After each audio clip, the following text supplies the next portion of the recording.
Arestado at ipapadeport ng Bureau of Immigration ang dalawang dayuhang vlogger. Ang isa, inabot umanong unggoy ang mga Pinoy, habang ang isa, nagpantaramang magkakalat ng HIV. Nakatutok si Ian Cruz. Let's spread HIV.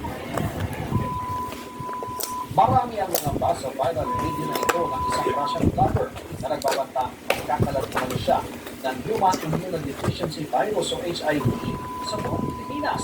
Ang Rusong vlogger na kinilalang si Nikita Shekov, inaresto at kinasuhan ayon sa DILG. Nakikita niyo naman na hindi lang sabi niya ang pagkakalas na ang kanyang sakit na HIV, ilumura pa ang lahat ng Pilipino. Ayan ang nakakapagod. Isinailalim daw sa HIV test si Shekov. Negative po siya sa HIV, negative po sa lahat ng STD. In other words, nagpapasigat lang, dinadamot ang mga ating. Sinampahan na ng deportation case ng Bureau of Immigration ng Ruso. Kung magkaroon po siya ng local case, aantayin po natin na matapos at magkaroon ng resolusyon yung local case na yun. Kung siya po ay hatulan ng korte ng pagkakakulong, we will have to wait po until ma-serve yung sentensya dito sa Pilipinas before po natin ma-implement yung deportation. Bukod kay Shekov, hinuli at kinasuhan din ng Estonian national na si Sim Rosico. Umiibig po siya sa Dumaguete at yan sabi niya at nag-vlog siya. Kasi sabi niya na lahat ng Pilipino And the country looks so monkey sometimes. It's so monkey based. Ani Remulla, overstaying na nilang ibang Estonian na dapat ay hanggang January 1 lamang legal na manatili sa bansa. Dahil nahuli, dadalhin daw sa trial court ang Banyaga na maharap sa anti-photo and video Modernism Act 2009 at paglabag sa anti-cyber crime law. Hinuli ang dalawa. Ilang araw lang matapos i-report ang Russian vlogger na si Vitali Gorodetsky. Inaresto ang Ruso noong April 2025 at itinulong sa tambang sa Taguig dahil sa paguglo at papawasus pa sa mga Pilipino. Hindi rin kuya, malaking bagay sa bansa ang pagdating ng mga turista, pero hindi naman daw maaaring turakan ang ating mga kababayan. Kung mga dayuhan na to, hindi nagdago tayo, ay hindi natin hindi natin ng bigat ng batas para maramdaman nila na kung maganda ang Pilipinas sa pag-iikot, sila ay mas magagandahan pag nasa loob na ng peso. Para sa GMA Integrated News, Ian Cruz sa Natutok. 4 oras. Hanggang sa World Economic Forum ay dinilig ni US President Donald Trump ang kagustuhang makuha ng Amerika ang Greenland kahit teritoryo ito kontrolado ng Denmark. Pagtiyak niya, hindi gagamit ng dahas at pagkakaroon ng kasundo ng Amerika at NATO kaugnay nito. Nakatutok si J.D. Soriano. We never asked for anything, and we never got anything. We probably won't get anything unless I decide to use excessive strength and force, where we would be, frankly, unstoppable. But I won't do that. Sa kaunang World Economic Forum sa Switzerland, sinabi ni US President Donald Trump na hindi siya gagamit ng dahas para makuha ang Greenland. I don't use force. I don't want to use force. I won't use force. All the United States is asking for is a place called Greenland. Kasunod yan ng mga naunang pahayag ni Trump na makuha ang tinaguriang pinakamalaking isla sa mundo. Bagamat itinuturing na bahagi ng North American continent, ang Greenland ay kontrolado ng Denmark.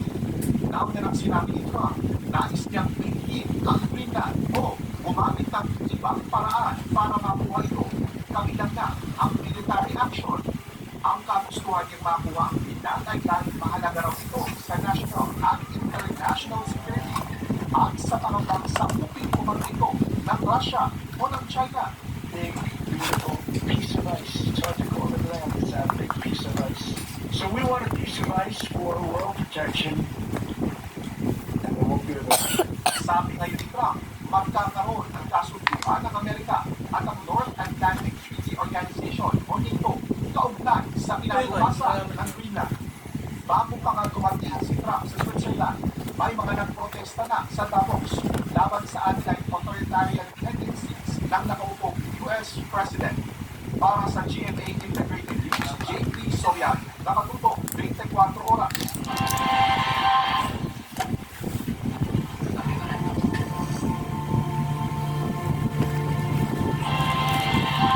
Tatlo sa 14 na reklamong hawak ng Justice Department kaugnay ng flood control scandal ang malapit ng isampa sa korte. Gumugulong na rin ang investigasyon sa mga reklamo laban kina Senador Jinggoy Estrada at Senador Joel Villanueva. Nakatutok si Sandra Aguinaldo. Ngayong nakakulong na si dating Senador Bong Revilla para sa kasong malversation of public funds ng falsification of public documents. Kaugnay sa Marigo Flood Control Project sa Panting, Bulacan, umuusap naman ang investigasyon ng Department of Justice sa mga reklamo laban kina Senador Jinggoy Estrada at Joel Villanueva. Kaugnay din sa umuling anomalya sa flood control projects. Ayon sa DOJ, ipatahawag na nila si Estrada na inaasahang maghahain na counter affidavit. Si Estrada ay naharap sa another complaint ng DOJ kaugnay ng flood control project. Si Villanueva naman naharap sa ilang reklamo kabilang pagkabal sa Anti-Graft and Corrupt Practices Act, malversation of public funds at iba pa. Nakapag-file na siya ng counter affidavit sa ibang complaint at humingi naman ng extension hanggang sa January 26 at isa pa. Ayon sa DOJ, sa 14 na reklamong hawak nila, may 3 malapit ng isang pa sa korte. We have 3 more cases ngayon na those projects then which we are expecting to be filed. I'm hoping that it will be finished within the week. No? I'm expecting it to be on my table by the end of the week. And then by next week, there will be filings against officials of the DPWH in the First District of Bulacan. Ayon sa Director General ng Bureau of Corrections, inihanda na nila ang posibleng kulungan ng mga masisensensyahan sa flood control cases. Ang kulungan na tinutukoy niya ang tinatawag na Supermax o High Security Prison sa Occidental Mindoro. Kasi yung Mindoro kasi designated na Supermax. So doon ilalagay lahat yung mga serious crime offenders. First this quarter, matatapos na. Just in case na kailanganin na maglagay ng facility para sa mga force of flood control. Kaugnay naman sa paghanap sa wanted na negosyante si Charlie Atong-Ang, sinabi kahapon ng Interior and Local Government Secretary Daniel Remulla na hindi muna sila hihingi ng tulong sa National Bureau of Investigation o NBI. Sabi ni Remulla, may mga NBI din na umano na naging bodyguard ni Ang. Kapagla niya, tiniyak ng DOJ na tutulong pa rin sila sa paghahanap kay Ang. 6 degrees Celsius kanina. Sa isang lugar sa Russia, heaviest snowfall sa loob ng 6 na dekada ang nakitala. Ito ang isla sa Kamchatka Peninsula sa bansang Russia sa linggo ito. Ang mga sasakyan nakaparada, halos malibing na sa makapal na niyebe o snow. Hindi na rin makalabas-pasok ang ilang residente sa maraming kusagi.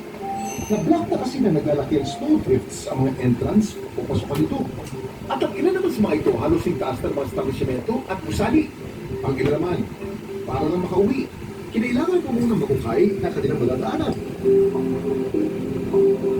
Ang snowfall sa Kamchatka sa linggo ito, record-breaking daw. Ito naman kasi matuturi na heaviest snowfall sa nakalipas na 6 na dekada. Ayon sa eksperto, bunso daw ito sa malamig na hangin na nagmula sa Arctic. The temperature structure of the entire atmosphere is changing because of climate change. So this is why the jet stream is becoming more unstable, and this is then the reason why these Arctic air outbreaks can occur more frequently. Ang lamig umabot pa sa kanilang kapitbahay